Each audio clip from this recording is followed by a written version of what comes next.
Oke. Bismillahirrahmanirrahim. Assalamualaikum warahmatullahi wabarakatuh. Selamat pagi, salam sejahtera untuk kita semua. Sebelum kita memulai perkuliahan pada pagi hari ini, mari kita berdoa terlebih dahulu dengan membacakan Ibnu Al-Quran Al-Fatihah. Bagi yang non-muslim silakan menyesuaikan Al-Fatihah.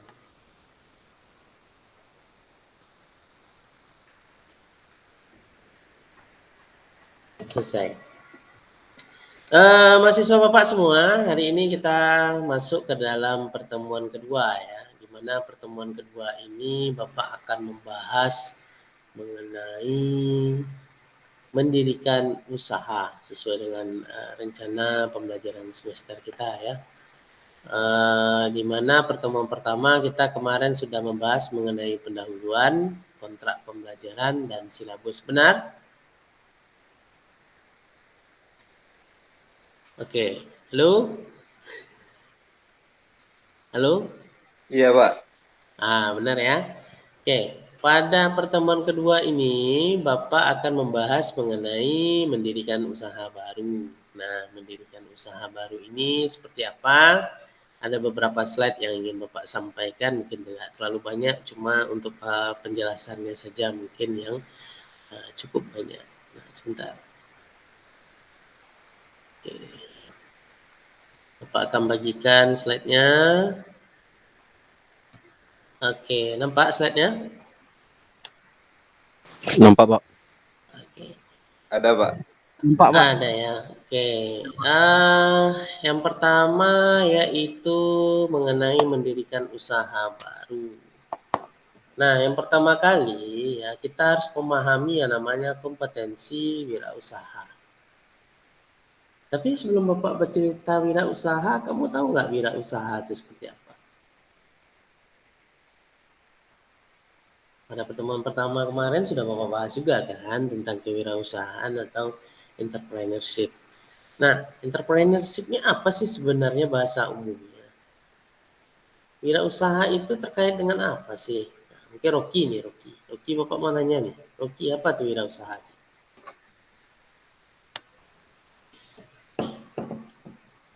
Pak, Wirausaha itu apa kira-kira? wirausaha tuh macam kegiatan berusaha lah gitu, Pak. Buka usaha. Nah, kalau kita bicara mengenai wirausaha identik dengan usaha. Kira-kira kalau misalnya kerja itu di kantor usaha juga nggak? Kalau di kantor kayaknya enggak, Pak. Kayaknya enggak. Kenapa? Izin jawab, Pak. Oke, silakan. Nah, ini yang Bapak mau nih aktif. Nah, ini. Berwirausaha itu seperti kita melakukan Namanya siapa? ilham, Pak. Ilham. Oke ya. Terus Berwirausaha itu artinya kita melakukan usaha yang menghasilkan uang, Pak. Untuk iya menghasilkan benar. Iya. dengan Kira-kira usaha kalau kerja di kantor usaha juga nggak ngasilin uang nggak? menghasilkan uang, Pak. Cuman usaha itu bisa dibilang dari hasil kita sendiri, Pak. Yang kita berusaha gitu, Untuk Pak. menjawab ini semua, nanti di akhir sesi kita Bapak akan tanyakan kembali apa sih wirausaha itu. Nah, itu. Kenapa sih kalau kita bilang orang kerja di kantor itu nggak usaha dia kan, nyari duit juga dia kan. Cuma apa sih bedanya dengan berwirausaha? Nah, sebelum kita masuk ke sana, kita harus paham dulu yang namanya kompetensi dari wirausaha. Nah, yang pertama, seorang wirausaha itu membutuhkan kompetensi sebagai berikut. Kemampuan teknik, yaitu kemampuan tentang bagaimana memproduksi barang dan jasa serta cara menyajikannya. Jadi, seorang wirausahawan itu dia harus paham dengan bagaimana teknis. Ya, teknik itu artinya teknik baik teknis secara pelaksanaan di lapangan, teknis secara bernegosiasi, win-win solution dan lain sebagainya. Nah, teknis ini harus mampu seorang wirausaha itu dan paham betul dia bagaimana caranya nanti ya menghasilkan, memproduksi Ya, baik itu barang atau jasa. Nah, jasa ini seperti ini nih contohnya. Kamu kan kuliah di teknik informatika, benar? Nah, apa produk yang kamu hasilkan nanti? Tentu berupa jasa. Jasa apa? Jasa pembuatan aplikasi. Jasa apa lagi? Pembuatan website. Pembuatan website, aplikasi. Nah, jasa apa lagi kira-kira? Jasa konsultasi program. Jasa apa lagi? Pembuatan animasi. Ya, terkait dengan apa? Virtual reality mungkin, augmented reality dan lain sebagainya. Atau menjadi develop game mungkin. Nah, itu kan semuanya adalah merupakan jasa. Nah, apa bedanya dengan tukang jahit?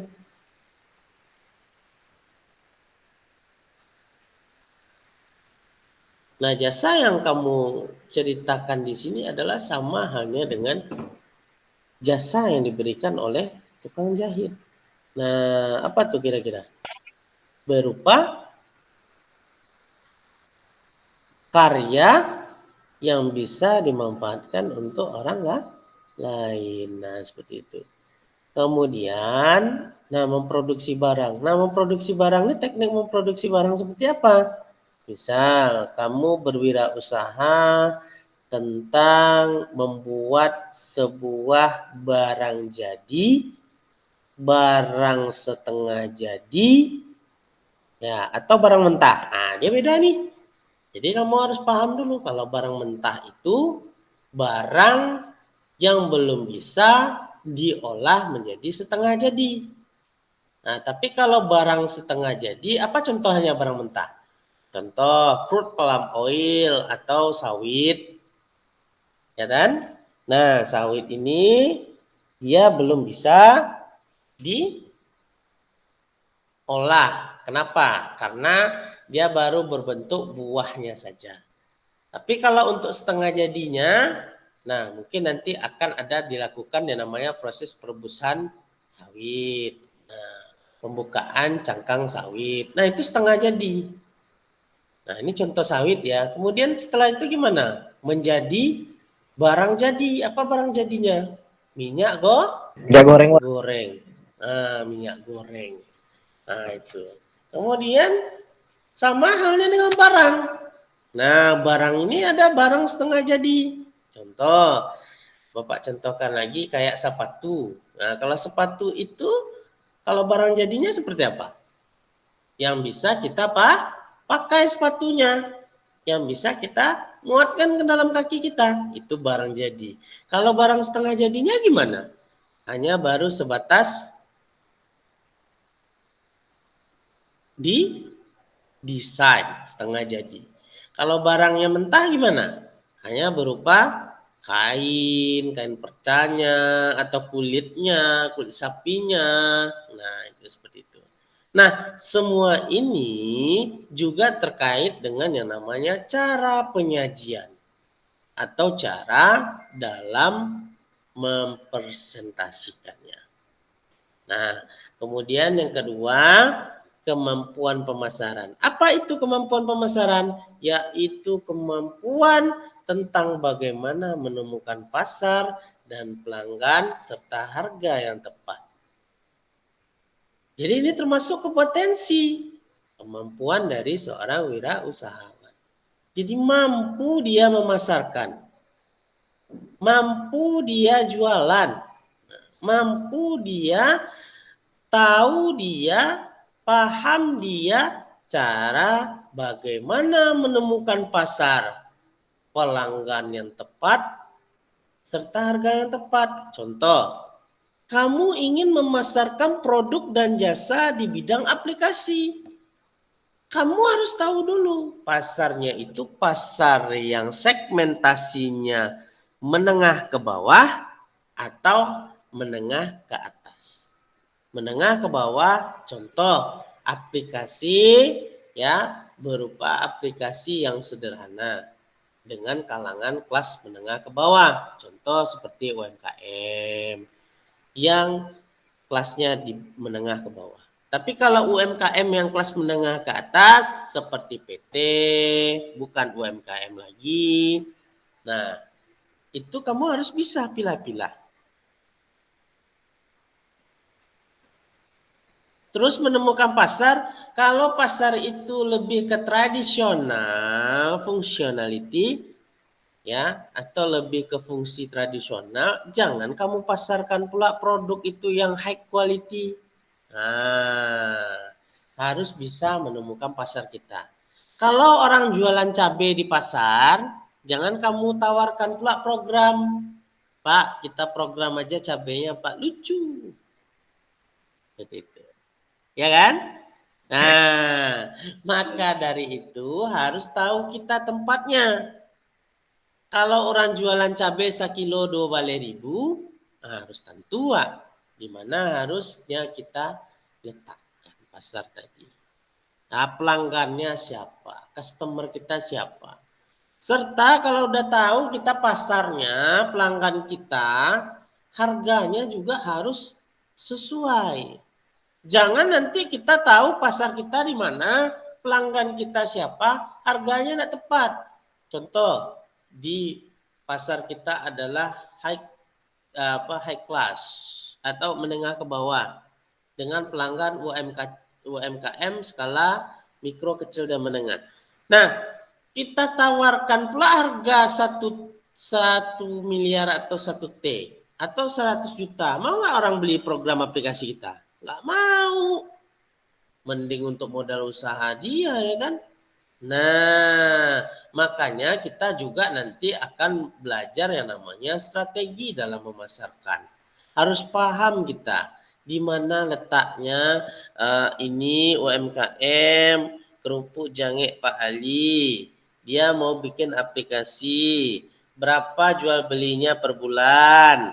Berapa jual belinya omsetnya per tahun? Dikurangi omset bersih. Berapa dia bisa sisihkan untuk aplikasi. Aplikasinya mungkin yang seperti ini. Katakanlah 40 juta misalnya omsetnya 1 bulan. Nah, tidak mungkin kamu tawarkan aplikasi itu di angka 100 juta. Dengan apa dia mau bayar? Nah, kan gitu. Makanya harus pandai-pandai di sana. Yang ketiga, kemampuan finansial. Kemampuan finansial itu apa sih? Kemampuan dari pembiayaan. Kemampuan tentang bagaimana memperoleh sumber-sumber dana dan cara menggunakannya. Ya. Kemudian kemampuan finansial ini terkait ke dalam yang namanya seperti pembiayaan baik itu internal ataupun eksternal. Internal tentang saham misalnya contoh. Bapak punya perusahaan development programming center.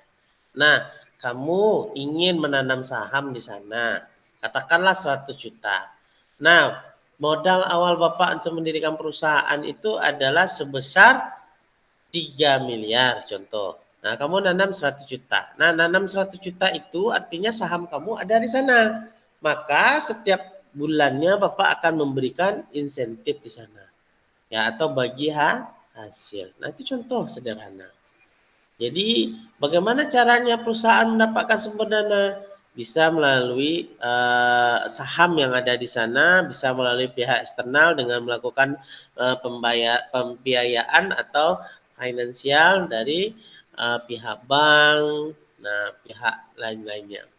Seperti itu. Jadi kamu harus bisa juga mampu di bagian finansial dan pembiayaan, memperoleh sumber-sumber dana dan tepat sasarannya untuk menggunakannya. Jangan nanti dana dikasih 3 miliar kamu pusing. Nah, sama dengan cerita seperti ini.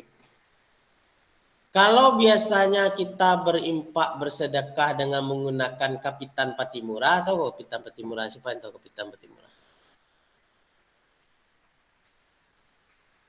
Nah, ini mahasiswa masih ada nggak nih? Lu? Halo, Iya, masih Pak. Pak? Tahu nggak Kapitan Patimura? Mana, Pak? Kalau biasanya kita berimpak bersedekah menggunakan Kapitan Patimura, tahu nggak Kapitan Patimura? Duit 1.000 dah. Iya duit 1.000 tahu dong. Jadi kalau udah biasa kita dengan duit 1.000, ketika nanti dikasih rezeki untuk berimpak sama investor, ini investor nih ngasih nih, contoh ya. Saya kasih kamu uang 100 juta, kamu habiskan dalam 3 hari untuk berinfak, pandai-pandai kamu nyarinya. Mampu nggak kamu kira-kira? Ke orang yang tepat, sasaran, dengan kriteria seperti ini. Mampu nggak? Ayo langsung jawab, mampu nggak?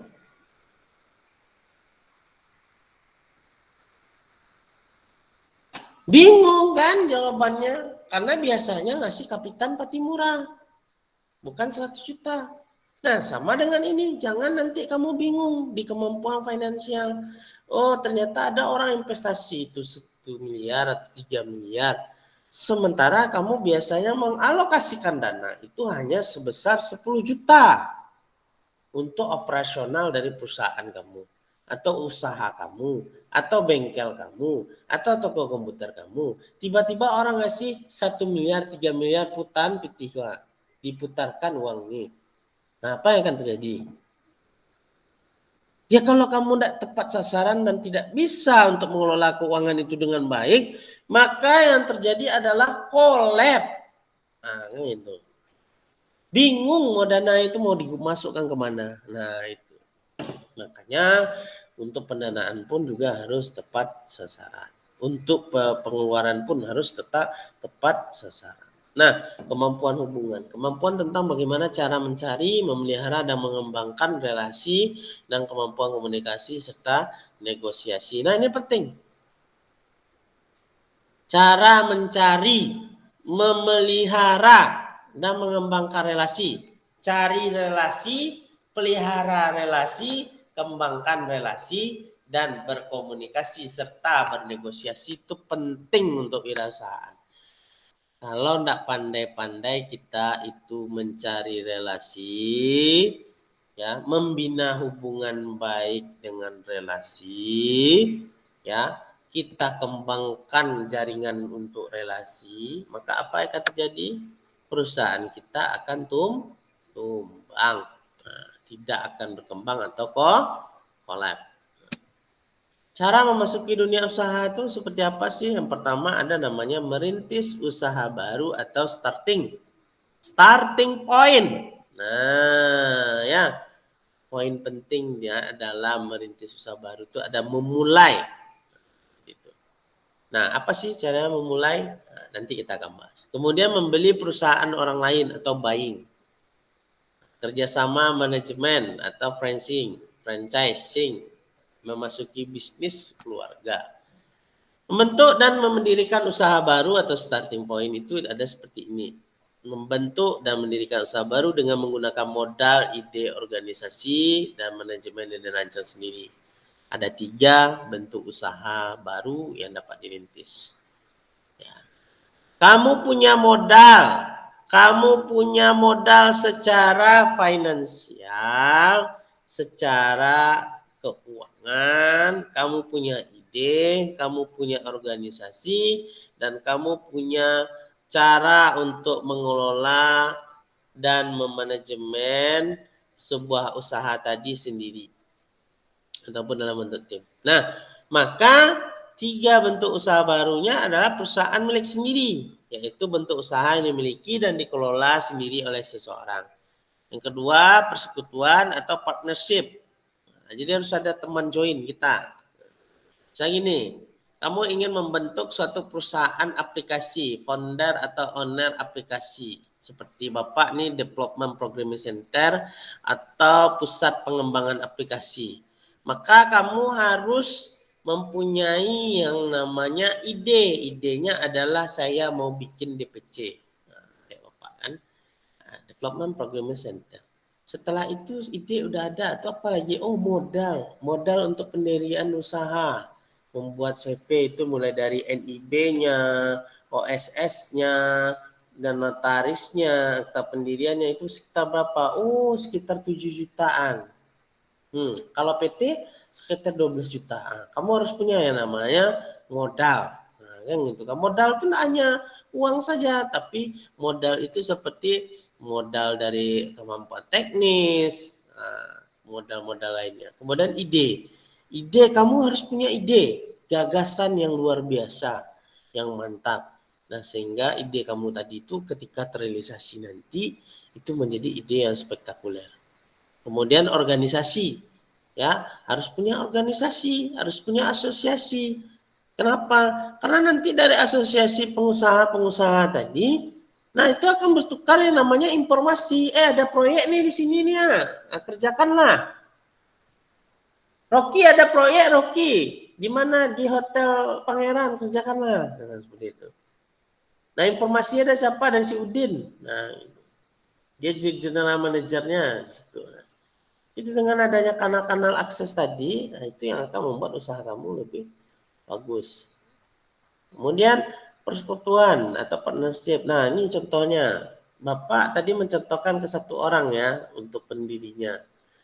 Kemudian nanti partnershipnya adalah setelah usaha itu didirikan, kemudian nanti ada namanya kerjasama 2 orang atau lebih yang secara bersama-sama menjalankan usaha. Kalau usaha udah didirikan tuh, perusahaan udah didirikan. Nah, ternyata di kemudian hari ada orang yang tertarik dengan perusahaan dan menanamkan saham. Nah, itu tersebut juga dengan partnership. Join lah, sama-sama kita lah. Nah, begitu. Kemudian perusahaan berbadan hukum atau corporation. Nah, corporation itu yaitu perusahaan yang didirikan atas dasar badan hukum dengan modal-modal saham. Nah, ini penting. Ya, jadi ada saham-sahamnya di sana. 2 pendekatan dasar dari pendirian usaha itu adalah pertama, ya, pendekatan berdasarkan pengalaman, keterampilan. Pengalaman kamu kan selama kuliah kan ada setidaknya. Pengalaman belajar, kemudian ditambah nanti dengan pengalaman yang sudah project yang kamu lakukan di luar, buat aplikasi, ya, buat sistem informasi, buat website, buat yang lain, kan ada dimintai tolong, atau pengalaman kamu buka toko komputer mungkin ya kan kamu pernah memperbaiki komputer, nah dan seterusnya.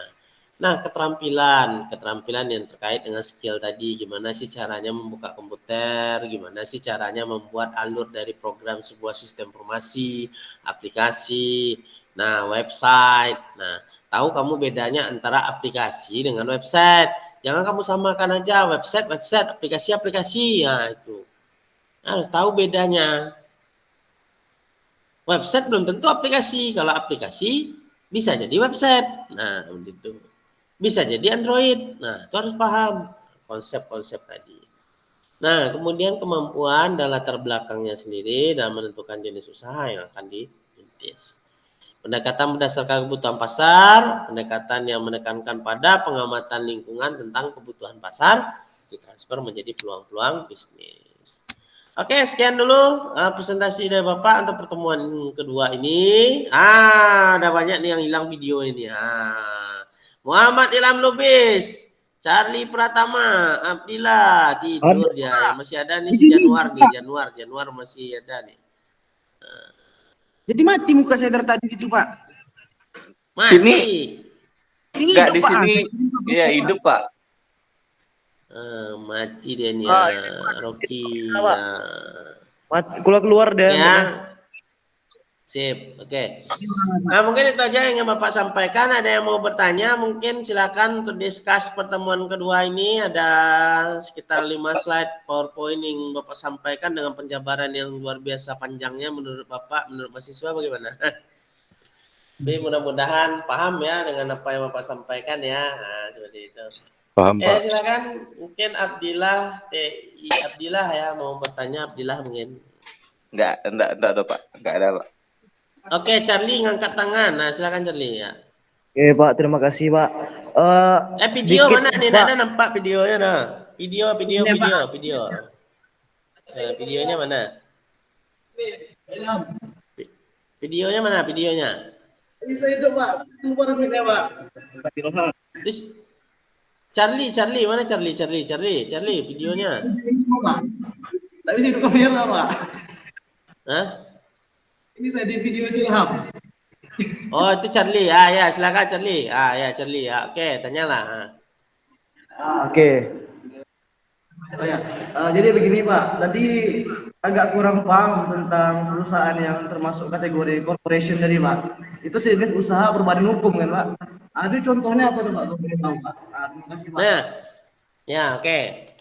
Contoh dari sebuah perusahaan itu seperti firma, CV, PT kan berbadan hukum. Ada akta pendirian dari notaris. Kemudian nanti di sana PT itu ada terdiri dari yang namanya beberapa orang yang memiliki saham di sana. Kalau CV sih biasanya satu orang ya, karena dia kan skalanya kecil dan itu juga berbadan hukum ya, ada akta pendirian dari notaris, kemudian nanti ada nomor induk berusaha atau NIB, ada OSS dan lain sebagainya. Nah itu kan semuanya itu melalui prosedur yang namanya corporate atau perusahaan. Nah kalau bedanya PT, kalau ada yang tulisannya di belakangnya kan TBK tuh ya, TBK itu corporation. Termasuk corporation di sini adalah banyak memiliki saham atau orang yang memiliki perusahaan itu tidak satu orang aja, tapi banyak seperti itu. Nah, tapi kalau misalnya di CV itu biasanya orang yang punya itu sekitar satu, paling banyak 2 orang yang memiliki perusahaan itu. Tapi yang memang mengelolanya cuma 1 orang. Itu ya. Oh, baik Pak, terima kasih, paham Pak. Oke, sip. Next, siapa lagi yang mau nanya? Januar. Oke. Suaranya enggak dengar Januar. Mut. Abdillah Pak, Abdillah. Pak. Oke, izin bertanya Pak. Oke. Jadi jelas Pak suaranya. So jelas. Oke. Pasti. Jadi yang mau saya pertanyaan itu, apakah ada Pak syarat khususnya untuk menjadi wirausaha pemula? Nah, oke. Untuk syarat khusus sih kayaknya enggak ada. Usaha itu sebenarnya mulai kan memang dari diri kita sendiri loh, Januar ya. Kamu yang pertama kali itu yang harus ada tuh adalah yang pertama itu kalau menurut Bapak ya, jadi seorang pengusaha itu. Yang pertama kali itu kita harus punya yang namanya kemampuan leadership. Mental perlu kan Pak? Leadership loh, kepemimpinan loh. Nanti dia akan mengikut semuanya. Nah, kalau kamu itu punya leadership atau jiwa kepemimpinan, maka itu sudah terbukti yang namanya mental kamu itu nanti bagus. Cara kamu komunikasi bagus, bernegosiasi bagus, ya kan, memimpin dari tim bagus. Karena yang namanya di perusahaan itu enggak satu orang aja yang kamu pimpin. Apalagi project management. Tim project, ya kan? Nah, seperti itu. Kamu nanti akan menghadapi berbagai macam orang, manusia, ya dengan kaliber atau berbeda-beda gaya gestur penanganannya. Kalau untuk klien nanti dia seperti ini, kalau untuk tim kamu yang di bawahnya nanti seperti ini, dia beda-beda. Ya, kalibernya itu beda-beda. Kalau kamu keraskan nanti tim kamu tak mau dia kerjakan proyeknya, nanti aplikasinya gimana? Kalau kamu terlalu lunak pula nanti dengan tim kamu, Anda mau pula dia nanti ngerjakannya nanti gimana? Halo? Pak. Ya. Ya, Pak. Nah, seperti itu. Jadi kaliber itu beda-beda. Jadi kamu harus bisa menempatkan posisi leadership-nya kamu. Nah, itu yang paling penting. Kepemimpinan, jiwa kepemimpinan. Nah, kalau jiwa kepemimpinan itu sudah terbangun, ya, kamu bisa melakukan proses motivasi ke teman-teman tim, kemudian ke klien kamu bisa nanti lebih fokus ke bisnis, ya, karena klien itu dia bagaimanapun dia adalah raja kamu tuh. Walaupun kamu pemimpinnya di perusahaan itu, klien tetap raja kamu. Kamu harus memperlakukan dia itu sangat luar biasa. Nah, begitu. Kalau enggak dapat beko proyek lah. Ya kayak kita tahu ya kakak awalnya jembek lah sama Januar lah ya. Yo pahit mah. Ya itu. Itu harus tahu juga, ngerti tata budaya yang ada di kita orang timur kan gitu kan. Nah, bagaimana tata budaya, bagaimana cara kita memperlakukan customer kita ya kan. Mantap pelayanan yang kita berikan tuh mantap lah hasilnya kan gitu.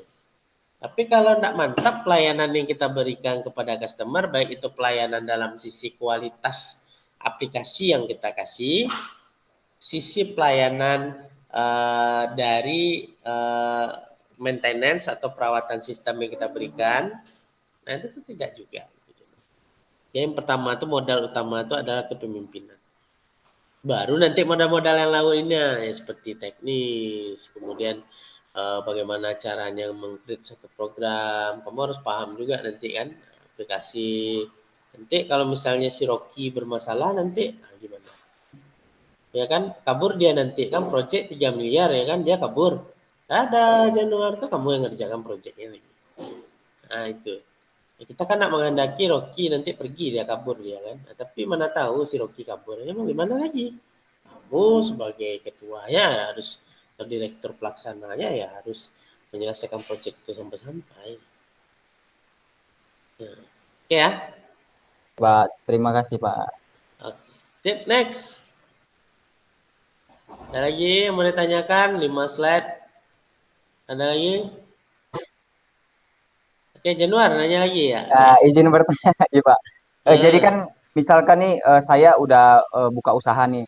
Terus di tengah perjalanan itu usaha saya macet atau tidak berjalan dengan baik atau malah bangkrut. Jadi ada nggak solusinya lagi Pak gitu? Nah, ada solusinya. Kamu udah buka usaha. Dan kamu udah buka usaha, katakanlah usaha itu adalah usaha yang awalnya kecil sampai besar. Kemudian nanti bangkrut. Itu kan menjadi suatu momok atau hal yang menakutkan dan menurunkan yang namanya apa namanya turun ya pokoknya turun lah apa kamu nanti ya kan mental kamu sebagai pengusaha. Kamu harus ingat.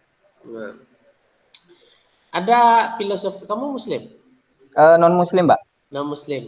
Ada sebuah filosofi yang mengatakan bahwa kalau kita itu jatuh, ini filosofi ya tidak masuk ke dalam agama. Kalau kita jatuh, never give up.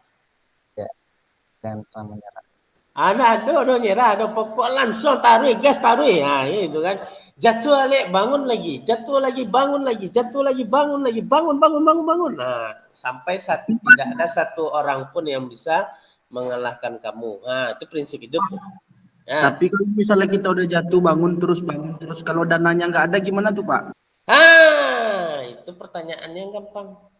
Pertama, jawabannya. Kalau nggak jatuh bangun Pak, dana anak dole Pak. Itu gunanya membangun kepercayaan. Pertanyaannya, Muhammad Ilham Lubis bisa dipercaya? Enggak, angguk-angguk ada serius apa kamu? Bisa kan dipercaya? Oke Pak. Agak kurang bisa dipercaya tuh Pak.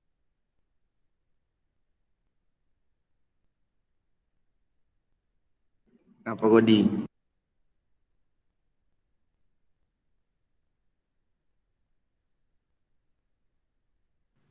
Ngapa gue di kampus?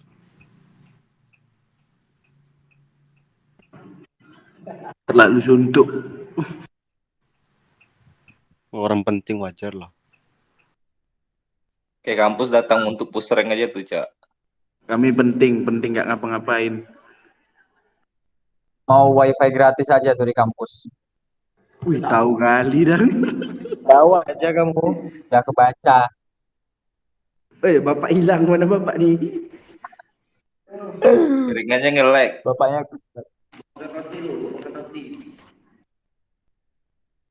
Wih, siapa yang kick Bapak tuh? wow, Selesai kuliah. keluar. Woi, masih merekam, woi. Oh,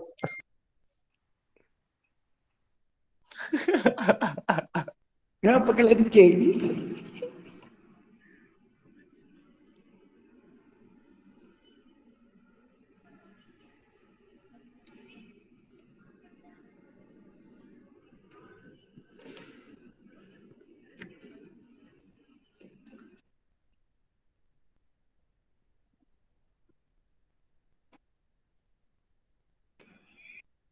Ini bubar atau kayak mana nih? Oh, Bapak enggak ini. tunggu aja. Nggak ada paket. Aduh. Isi token dulu Bapak tuh enggak. Nanti kayak semalam tiba-tiba aja aku keluar nggak ada paket.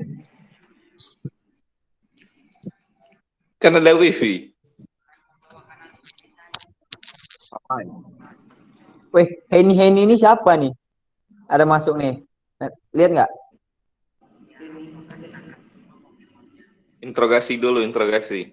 Anjrit. Intimidasi anak orang. Halo Henny. Itu akun Juna tuh. Sumpah anda anjir. Nggak ada aku. Seringkali aku masuk. Siapa emang? Bukan akun aku tuh. Ya kan? Ini kan kayak kemarin masuk. Siapa tuh? Beyond Camp. Penyusup. Mana pernah menghidupkan? Keluar dia lari deh. Charlie, kau. Oh iya keluar anjir. Kena mental dia ayo langsung. lo, ayo lo. Kena mental ya. Woi, ini lagi di record nih, cuman nih. Nggak apa-apa. Yang penting kau kan nggak bugil di situ. Ilham berkata kasar. Oh iya. Besar. Udah masuk dah, silent.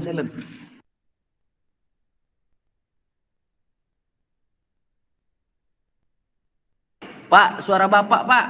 Ke-mute, Pak. Suara Bapak ke-mute. Oke, Nah. sorry gangguan teknis tadi ya. Oke, nggak apa-apa, Pak.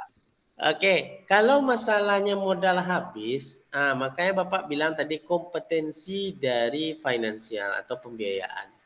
Kamu harus memiliki yang namanya segudang channel. Dan intinya kamu harus bisa menjadi orang yang dipercaya. Modal itu gampang nyarinya sekarang. Nah, kadang-kadang orang usaha nggak butuh modal dong.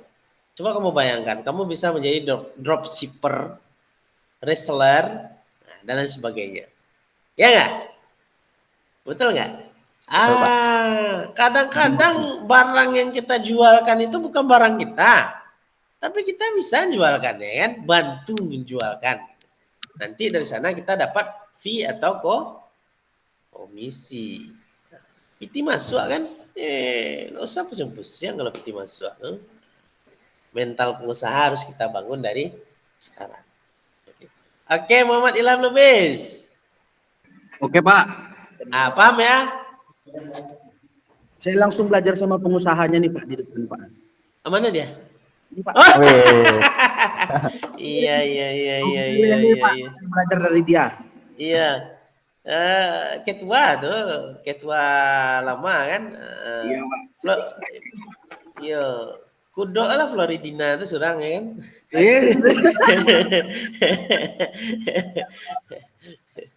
Santai, Pak, ada kuenya lagi, Pak. Kan? Kan? Udah itulah ya kan? Kalau Pak ada di kampus kan yang gitu ya. Bosan kami di rumah terus, Pak, pengen offline.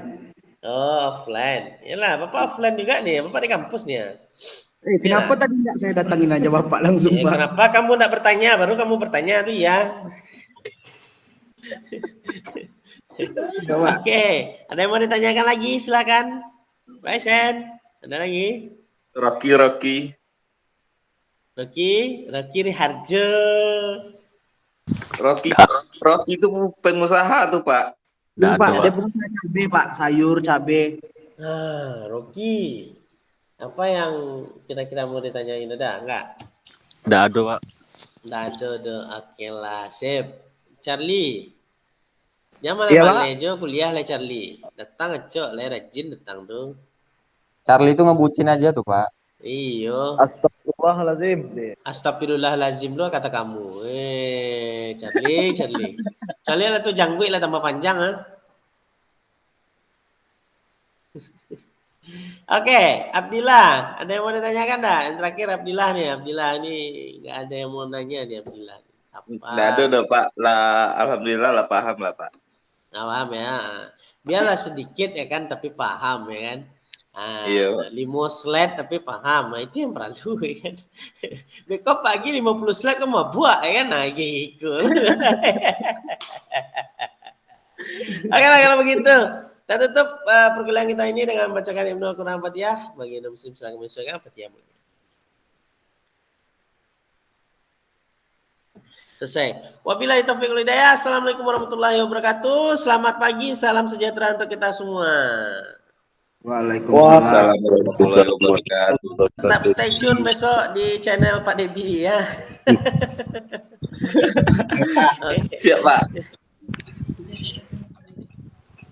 Nah, gitu aja langsung hilang. Woi. Cabut. Pendaftaran KP kau kirim kemana? Ki, kau magang di mana, Ki? Belum tahu nah. Kau di mana? Ah, kata Coco kau magang di mana Dan? Katanya Dan. Di perusahaan kawannya. Ah, Belum tahu lagi di mana. nggak kau aja abang kau tuh Zabdillah. Itu Zabdillah nak magang di Pekanbaru. Kalau kau di Pekanbaru. Ya, Cok, sini lah kau, Cok. Kita cari tempat magang, Cok. formulirnya kirim kemana? Magang Kirim di lewat email atau ke kampus? Weh, temui ibu langsung di kampus, mana ada pakai email. Pak Diki bilang bisa pakai bisa online. Kirim aja katanya lewat email.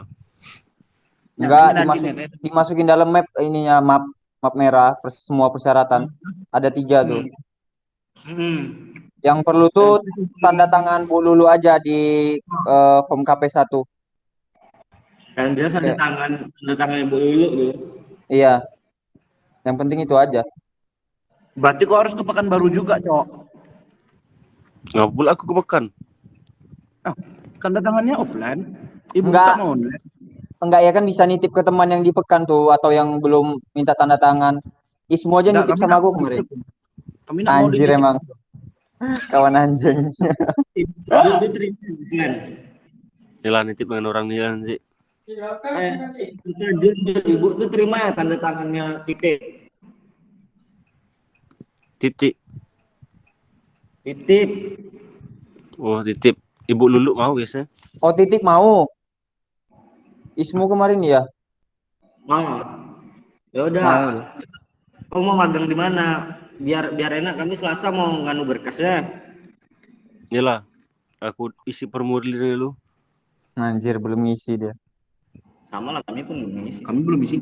Nah. Yuk lah yuk. Bubar lah kita yuk. Kau KKN, kau di mana, Cok? John, Belum tahu di mana makanya belum siang. kami tunggu besok. Soalnya besok mau ngurus. Karena kalau Rabu udah lama kali kan nunggu surat lagi belum. Jadi kau Sama- besok mengantar kan? Apa? Jadi besok kamu ngantar.